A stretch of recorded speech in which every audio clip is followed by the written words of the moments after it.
유리알 유희, 헤르만 헤세, 이영희 몸김, 출판사 민음사.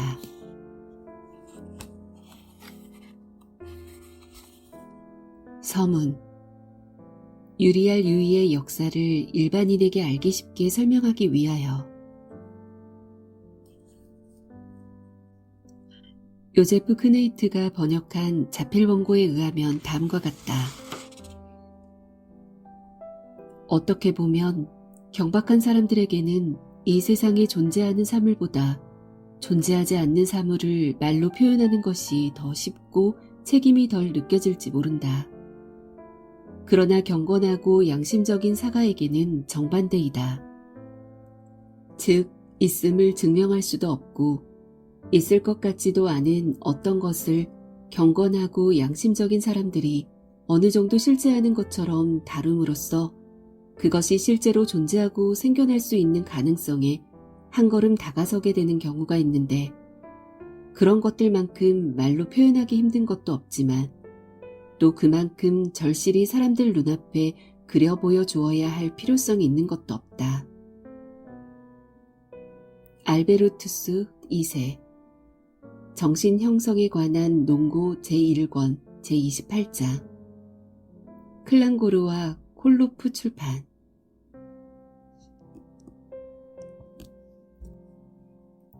유리알 유희 기록문서에서는 유희명인 요제프스 3세로 불리는 인물 요제프 크네이트에 대해 찾아낼 수 있었던 얼마 안 되는 정기적 자료를 이 책에 수록해 두려는 것이 우리의 의도이다. 이러한 시도가 오늘날 성행하는 정신생활의 규범이나 관습에 다소 위배되거나 혹 그렇게 보일 수 있다는 점을 모르는 바 아니다. 개인적인 것은 완전히 접어버리고 개개의 인격을 교육청과 학문의 성직에 가능한 한 완전히 흡수시키는 것이야말로 우리 정신생활의 최고 원칙 중 하나가 아니던가. 게다가 이 원칙은 전통적으로 오래도록 아주 폭넓게 지켜져 왔기 때문에 성직에서 뚜렷한 업적을 이룬 개개의 인물에 대해 정기적이고 심리적인 세부사항을 찾아낸다는 것은 오늘날 매우 어려운 일일 뿐만 아니라 대개의 경우 거의 불가능하기까지 하다. 이름조차 확인할 수 없는 경우가 허다한 것이다. 어쨌든 우리 성직 조직이 익명을 이상으로 하고 그 이상의 실현에 상당히 근접해 있다는 것은 우리 정신생활의 특징 중 하나이다. 그럼에도 우리가 유희명인 요제프스 3세의 생애를 일부만이라도 확인하고 그가 지닌 인격의 윤곽을 어렴풋이나마 그려내려는 시도를 고집해온 것은 개인 숭배 때문도 관습에 대한 반항 때문도 아니었다. 우리 딴에는 오히려 진리와 학문에 기여하겠다는 일념에서였다. 오래된 생각이지만 어떤 명제를 예리하고 엄격하게 공식화할수록 그것은 그만큼 더 필연적으로 반대 명제를 부르기 마련이다. 우리는 우리의 관청이나 정신생활이 지닌 익명적 특징의 기반을 이루고 있는 생각을 긍정하고 존경한다. 그러나 바로 이 정신생활의 과거사, 즉 유리알 유희의 발전사로 눈길을 돌려보면 어쩔 수 없이 분명해지는 사실이 있다. 즉 유리알 유희가 발전해온 모든 국면, 모든 확장, 모든 변화, 모든 본질적인 계기는 그것이 진보적으로 해석되든 보수적으로 해석되든 늘 유일한 원래의 창시자에게서가 아니라 실은 변화를 가져오고 유희의 개조와 완성의 도구가 되었던 인물에게서 가장 뚜렷한 면모를 드러낸다는 점이다. 물론 오늘날 우리가 이해하고 있는 인격이라는 것은 과거의 전기작가나 역사가가 생각했던 것과는 아주 다르다. 그들에게는, 그리고 유난히 정기적 취향이 짙던 시대의 작가들에게는 인격의 본질이 어딘가 변칙적인 것, 파격적인 것, 유일무이한 것, 심지어는 종종 병적인 것이었던 듯하다.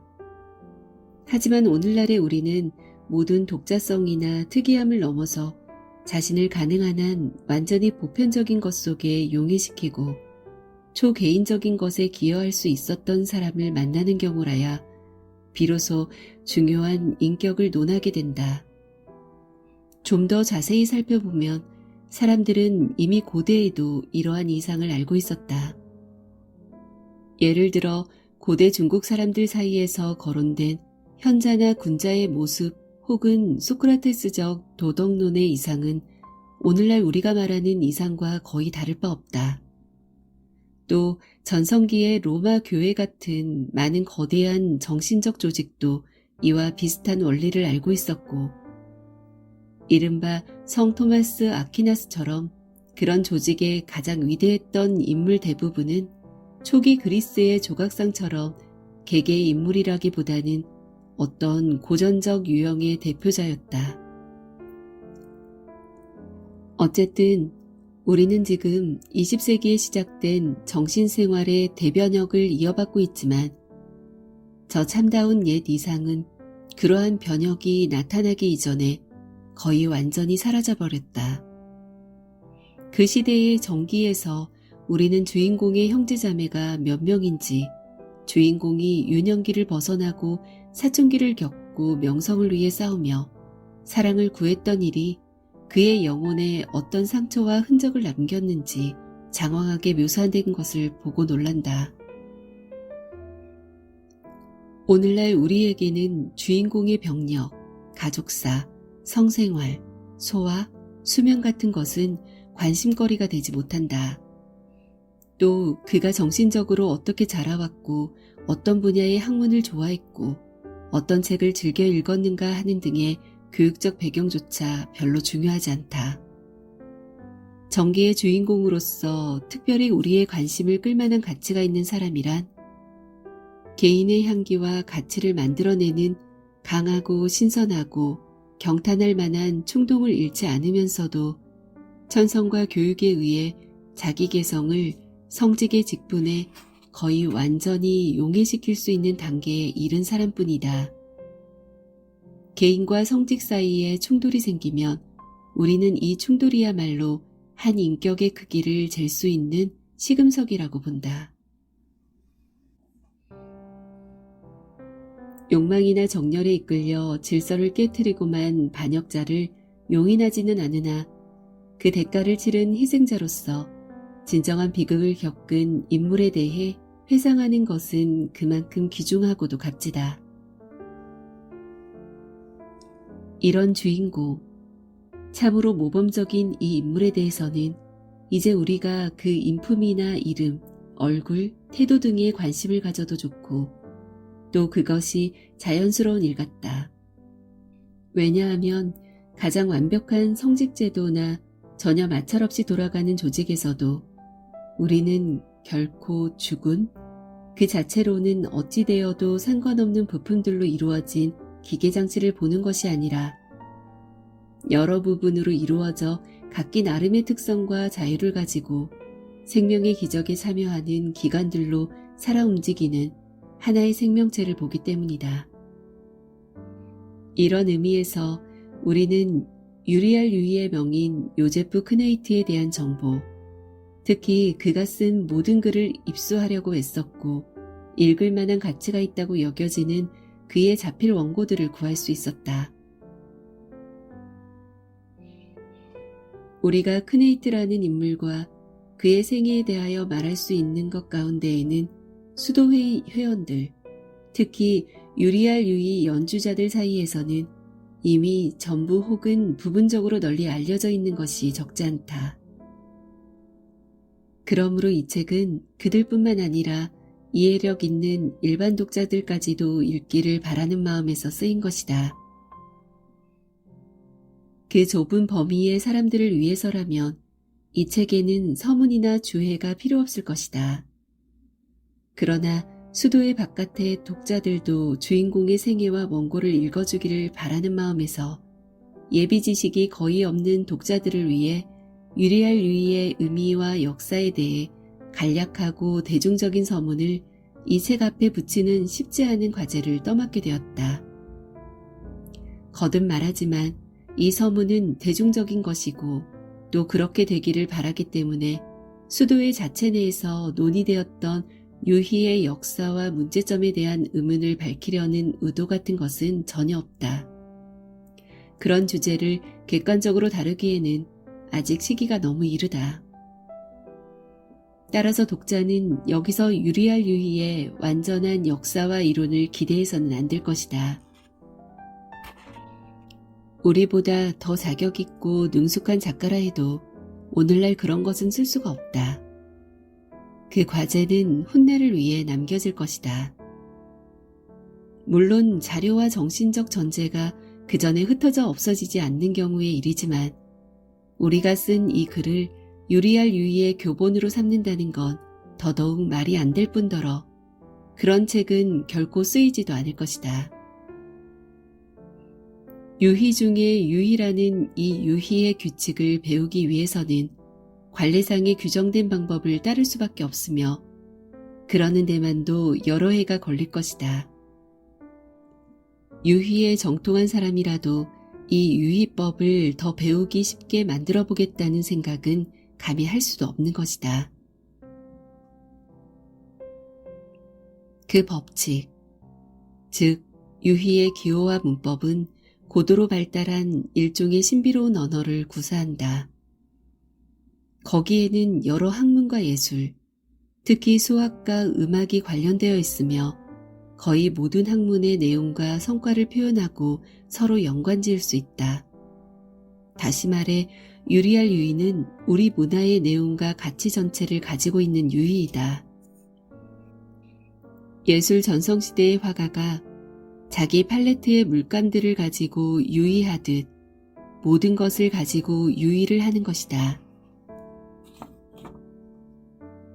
인류가 창조적 시대의 인식과 드높은 사상과 예술작품에서 이룩해내었던 것, 그 뒤를 이은 학구적 관찰의 시대가 개념화하여 지적재산으로 만들었던 것, 정신적 가치의 이 엄청난 자료 전체를 가지고 유리알 유희를 하는 사람은 마치 오르간 연주자가 파이프 오르간을 치는 것처럼 연주한다.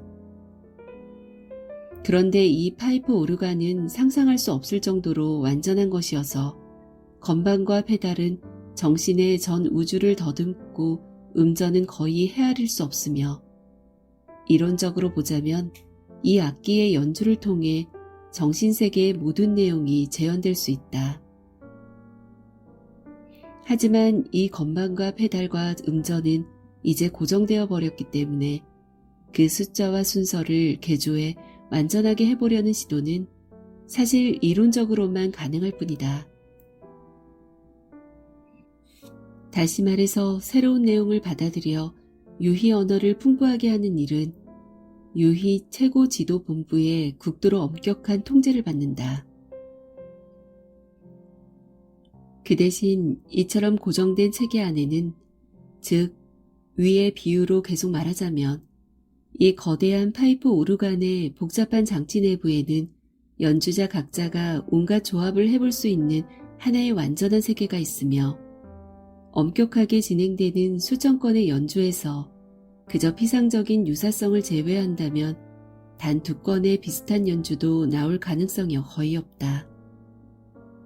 설사 두 연주자가 우연히 같은 주제를 택해서 연주한다 하더라도 그 두 연주는 연주자의 사고방식이나 성격, 기분이나 숙련도에 따라 완전히 다른 모습과 흐름으로 나타나게 된다.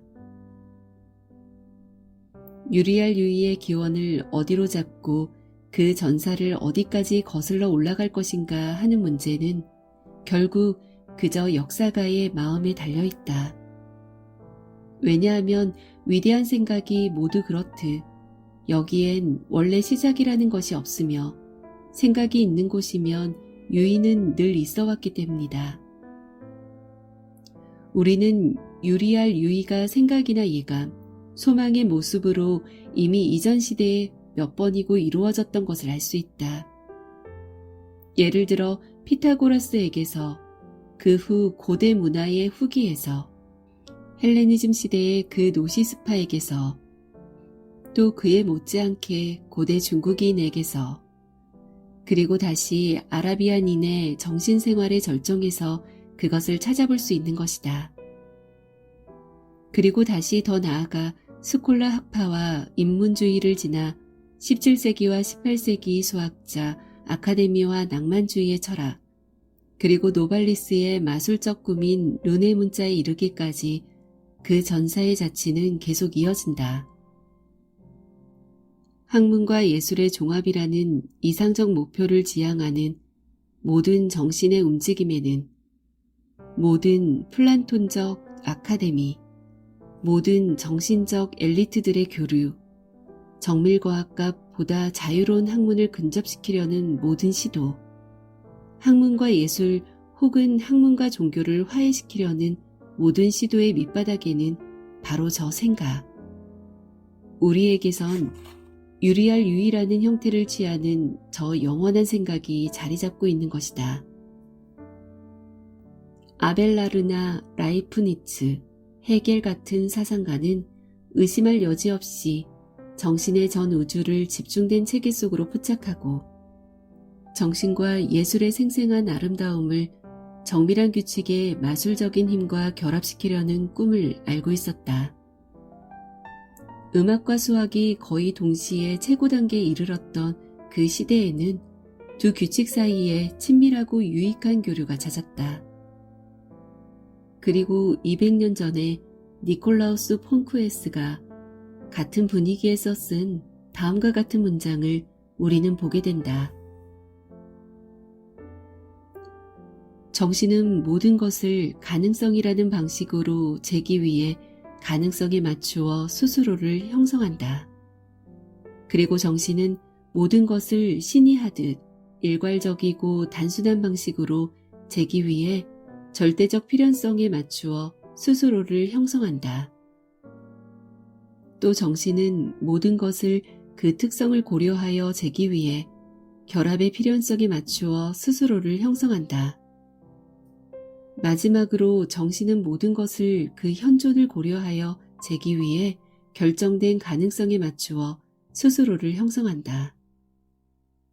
그러나 한 걸음 더 나아가 정신은 수와 기하학적 도형들을 이용하며 그것들을 비유로 쓰듯이 또한 비교를 통해 상징적으로 잰다. 거의 우리의 유리할 유의를 가리키고 있다고 생각되거나 이 사유의 유희와 거의 비슷한 방향의 상상력에 들어맞고 또 거기서 나온 것처럼 여겨지는 쿠자누스의 이런 생각은 그런데 이것 하나만이 아닌 것 같다. 이와 비슷한 많은 여운이 그에게서 풍기는 것이다. 그가 수학을 좋아했고 유클리드 기하학의 도형과 공리를 신학적 철학적인 개념에 적용해 비유적으로 설명할 능력을 가지고 있었을 뿐만 아니라 그것을 즐겼다는 사실 또한 유리할 유의의 정신적 기질에 매우 가까운 것 같이 생각된다. 때로는 그가 라틴어를 구사하는 방식까지도 유의 언어의 자유자재한 조형적 성격을 연상시킨다. 그는 이따금 라틴어 단어를 마음대로 만들어내는데 라틴어를 할 줄 아는 사람이라면 그것을 잘못 읽을 염려는 없다. 이 논문의 모토에서 벌써 드러나고 있지만 알베르투스 2세 역시 유리할 유의의 선조 가운데 한 사람이다. 그리고 인용을 통해 증명할 수는 없지만 우리는 수학적 사고를 바탕에 깔고 작곡을 했던 16세기에서 18세기까지의 저 박식한 음악가들도 유리할 유의의 사상에 영향을 받았으리라고 추측하고 있다. 옛 문헌들을 뒤지다 보면 여기저기에서 학자나 수도자에 의해 또는 정신적인 것을 즐기는 군중의 궁전에서 고안되어 행해졌다고 하는 지혜롭고도 마술적인 유의에 대한 전설을 접하게 된다. 그것들은 예를 들면 장기와도 같은 형태인데 다만 그 말이나 판이 일반적인 뜻 외에 별도로 숨겨진 의미를 가지고 있었다는 것이다. 대개 모든 문화 초창기의 기록이나 그에 관련된 동화나 전설을 보게 되면 그저 예술적이기만 한 차원을 훨씬 넘어서 음악의 영혼이라든가 모든 민족을 지배할 수 있는 위력이 부여되어 있고 음악을 인간이나 국가의 숨은 통치자 혹은 법전으로 삼도록 했음을 알 수 있다. 고대 중국에서부터 그리스 신화에 이르기까지 인간이 음악의 인도하에 비로소 이상적이고도 숭고하게 살아갈 수 있다는 생각은 매우 힘있게 깔려 있다.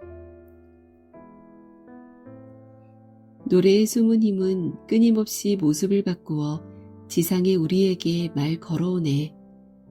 노발리스. 이러한 음악 숭배와도 유리알 유희는 실로 아주 깊은 연관을 맺고 있다.